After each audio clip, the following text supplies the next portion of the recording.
couple of the tweets we saw from John's piece earlier, but here's one that's coming in right now from STL Social Group, directly for the commission. Call to actions. The call to actions, there's 200 that you guys started with, and you've whittled them down, or focused them, maybe a better word, to approximately 30. Is that about right? And you've been talking about them. We'll hear more over the next month or so. Why do the calls to action, why don't they have a deadline? Are they too lengthy? Is there anyone being held accountable for them?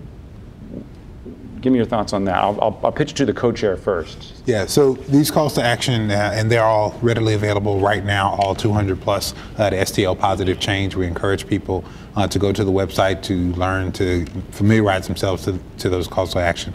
And so for those who do that, they'll recognize that not only are the calls there, and some of them are pretty lengthy, and some of them are now bundles, so you got kind of categories. But they have different accountable bodies. Those bodies move at different paces, and so timelines. That's actually a column. When you see it on the far right of the column, it says, what is the accountable body? Exactly. So those bodies move at different paces. You got the legislature that's responsible for some things, and of course, you need legislative cycles to go forward. We're pleased that our report is going to come out in September. Conversations about the pre-filing of bills usually happen between September and December 1st. So there's timing to prepare some of the things to get them ready for the coming legislative session. So timing really has to do with those things. What we expect and anticipate is that we'll see situations like what we saw, as a matter of fact, last week, where the governor has an opportunity as one accountable body, and we hold that this report is to the community as well as the governor.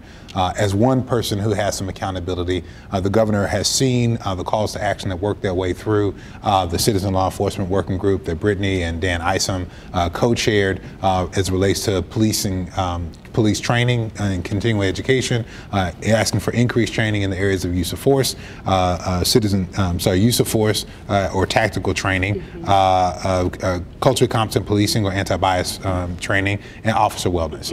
It uses that as a framework to say, yes, this is right. We called for it in April. Last week he came and said, yes, this is right on. And when he appointed new members of the Post Commission, he noted to them very specifically these three categories. He asked for increased training as aligned with the call, and he gave them a deadline to say by December 1st we want to see these things come forward. So a lot of those timelines have to be set by the various accountable bodies. And they have to work at their pace. And quite frankly, what we'll be releasing on September 15th is a report that seeks to create some narrative around these, make the case for them to the public, and invite the public to engage in the process of civic engagement to hold those accountable bodies accountable. So part of the work and how quickly they move will have to do with the urgency to the citizenry. Is that fast enough for you guys? Is that fast enough? I'm thinking of a bad analogy perhaps, but of my own, say, professional career, and I look back at how impatient I was when I was younger. Mm-hmm. It's a little embarrassing, but I may have gotten things done. I don't know. Is this fast enough for the young people who are in the streets? I mean, I don't think it's not fast enough, because these are issues that have been going on for years and years and years. These are issues that a community continues to face on a day-to-day basis. So after a while, it's this, you need this change quickly, and that's something that I can say. Once September come, I think the commission has really focused on that. You know, three things that we are looking at when it comes to our recommendations: is it transformative, is it unflinching, and is it urgent?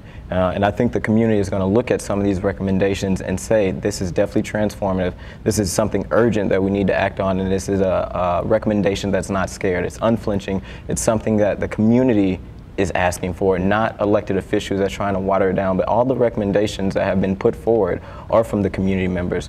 It's not fast enough, but I think these recommendations that we have, the commission that's going to put forward, are going to change things quicker than you even see policy from lawmakers. I mean, these are some bold recommendations that we're putting forward that should have honestly happened a long time ago. Yeah. Like, what is bold that comes to mind first for you? I mean, I think one of the most important things that comes to mind is the need for independent and external prosecutions and investigations of officer-involved deaths, so in-custody deaths, officer-involved shootings. When we talk about building trust and legitimacy in the community, that is the first and most important factor in in community and law enforcement relations, right? So if the police recognize that they derive their power from the community and the community feels that they can actually trust law enforcement and the systems that surround law enforcement, then we can actually see things progress. And part of that is needs to be the perception of impartiality, right? That we can actually say, if this is going to move forward, if a tragedy does occur, which we hope it doesn't, but if it does occur, then I can actually trust and believe that the systems and the people propping up those systems have my best interests at heart and are not out there doing things in their own interest, right? And that's something that we know the community has struggled with. We struggled with it in the wake of Michael Brown's death. We've continued to struggle with it. We've seen communities all across the country struggle with it. So that is something that was in the president's report. It's in the Ferguson Commission report. And I think that that is one of those bold and unflinching pieces. But to this question about rate of change, you know, when several activists, Rasheen and myself included, sat in the Oval Office with President Obama on December the 1st, we had a longer than expected conversation with him. And one of the things we talked about was the quote from Dr. King about how long the arc of history is, but that it bends toward justice. And I have to put my faith and my hope in the fact that it does bend toward justice. But we recognize that it has taken centuries for us to arrive at the point that we have right now, and that, you know, oppression and systemic racism has been built over hundreds of years. And so it's going to take more than just 1 year to dismantle those things and to replace them with more equitable systems, which is why even if we move with the most urgency in the world, we're still not going to see things change overnight.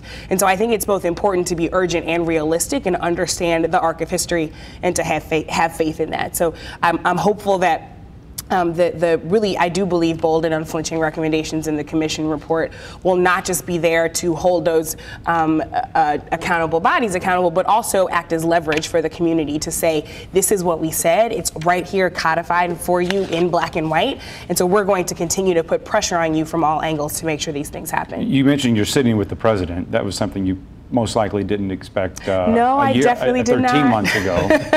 So to a tweet we had earlier in the week, this is from Casey Hinton. Is there going to be much movement on major issues, or excuse me, major areas of racial justice without federal push? You know, I think when we look at the scope and sequence of history, communities of color, marginalized communities have always needed the federal government to step in and intervene. We think about the desegregation of schools in Little Rock, Arkansas. We needed the federal government to intervene. Hearts and Minds didn't make that change. That's right. Hearts and Minds didn't make that change, and so we needed the government to stand up for people's rights until people's hearts and minds caught up. And so it will always be necessary for the federal government to protect the interests and the needs of marginalized communities. It's part of the reason why this movement is continuing to have a lot of conversations and continuing to put pressure on presidential candidates, right? So we are recognizing that whomever is president, Democrat, Republican, Independent, that you will be someone who is in charge of our fate and who will have everything to do with whether or not the federal government continues to intervene on our behalf and to protect the interests of marginalized people. And so keeping that pressure up will be necessary. And I think that that question on Twitter is the right one to be asking, and it's the right one for us to continue to be asking of candidates. This is why it's very important that the Moral Monday actions started at the courthouse and were led by clergy. The role of the government in a biblical framework, a tradition that's shared in the Old Testament by Jews and Christians, is that ultimately the role of the government, the role of the king, is to care for the widows and the orphans. That the responsibility of authority and power is to care for people who are at the margins of society.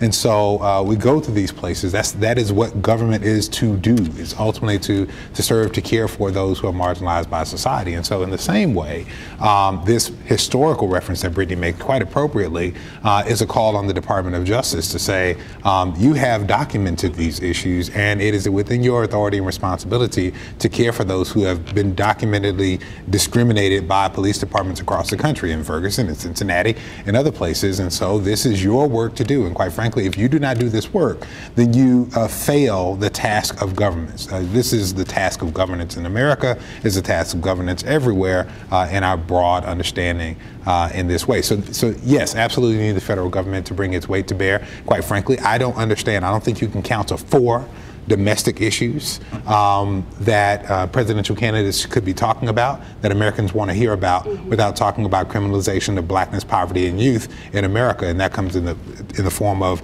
the criminal justice system writ large and policing very specifically. So I don't see how you have a presidential debate and don't have a robust conversation about it, because there aren't two domestic issues that you put in front of it in the national dialogue right now. We just have about 30 seconds. It's flown by, but I want to ask you a question, Rasheen. This is from the Scholarship Foundation on Twitter this week. What will ensure authentic youth engagement going forward? How do they stay hopeful? What will be required to persevere? So how do they stay hopeful? I mean, looking back this last year, it has been tough. It isn't something where you think, you know, these young people are just continuing to come to the streets because they like it. But one, personally for me, is the relationships, the individuals that are like around these tables, the relationships that have been built for the last 365 days that people do not see, continuing to stay unified, continuing to, if I have an issue, go to Brittany. If I feel like I need some type of help, going to Starsky or other young people in the movement. We got to leave it there. We'll continue talking online. Until next week, stay tuned.